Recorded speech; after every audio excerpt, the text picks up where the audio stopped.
வெஸ்டான் college. Thames நதிக்கரையில இருக்கிற இந்த ஸ்தாபனம் இங்கிலாந்துலயே ஒரு மதிப்பிற்குரிய பப்ளிக் ஸ்கூல். இங்க படிக்கிறவங்களுக்கு ஒழுக்கத்தை கடைபிடிக்கிறது தவிர வேற வழியே கிடையாது. பாய்ஸுக்குன்னு தனியா போர்டிங் ஹவுசஸ், அற்புதமான கரிக்குலம், திறமையான டீச்சர்ஸ், சாதாரண மாணவனையும் ஜென்டில்மேனா மாத்திடுவாங்க. பணக்கார வீட்டை சேர்ந்த பசங்க இங்க படிக்கிறதுக்காக எவ்வளவு வேணாலும் செலவு பண்ண தயாராகிருப்பாங்க.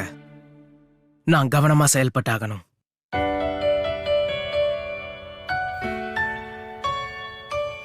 வெஸ்டான்ல படிக்கிற மாணவர்களுக்கு என்ன ஆச்சுன்னு விசாரிக்க சொல்லிருக்காங்க. இது ஒரு பாரம்பரியமிக்க பப்ளிக் ஸ்கூலுங்கிறதால அரசாங்கத்தால இதோடைய செயல்பாட்டுல தலையிட முடியாது. அதுதான் குவீனுடைய பிரச்சனை. அதே சமயம் நீ யார்கிட்டயும் மாட்டிக்காம எனக்கு உதவி பண்ணணும். என்ன பண்ணலாங்கிறத பத்தி யோசி. இத பாரு, இது ஒரு பாரம்பரியமிக்க பப்ளிக் ஸ்கூல். இங்க ஒழுக்கமான மாணவர்களுக்கு மட்டும்தான் இடம். இந்த காலேஜ்ல ஹெட் மாஸ்டர் தான் எல்லா முடிவுகளையும் எடுப்பாரு. அவருடைய சொல்லுக்கு மறுபேச்சு இருக்க கூடாது, அதுதான் சட்டம். இந்த காலேஜ் ஹெட் மாஸ்டர் தன்னைத்தானே ஒரு பெரிய மன்னர்னு நினைச்சுக்கிட்டு இருக்காரோ?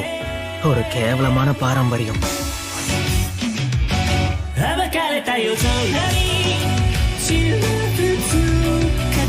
ப்ரீஃபெக்ட் 4 மட்டும் தான் அவரை சந்திக்க முடியும். மத்தவங்களுக்கு ஈஸியா பர்மிஷன் கிடைக்காது. ப்ரீஃபெக்ட்ஸா?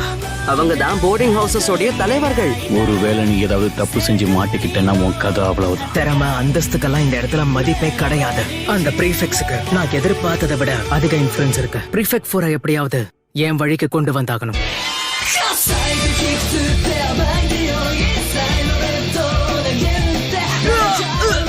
நீ கண்டிப்பா இங்க என்ஜாய் பண்ண போ. நல்ல மார்க் எடுத்தா மட்டும் பத்தாது. ஆர்ட்ஸ்ல அசத்துறவங்களுக்கு மட்டும் தான் இங்க இடம்.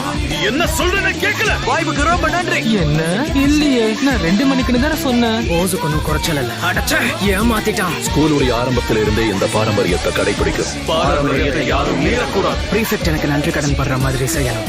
என் டைமை வேஸ்ட் பண்ணதுக்கு அவன் கண்டிப்பா வருத்தப்படுவான். வருத்தப்படுற மாதிரி செய்வேன். செபாஸ்டியன், கவலைப்படாதீங்க, எல்லாத்தையும் நான் பாத்துக்கிறேன்.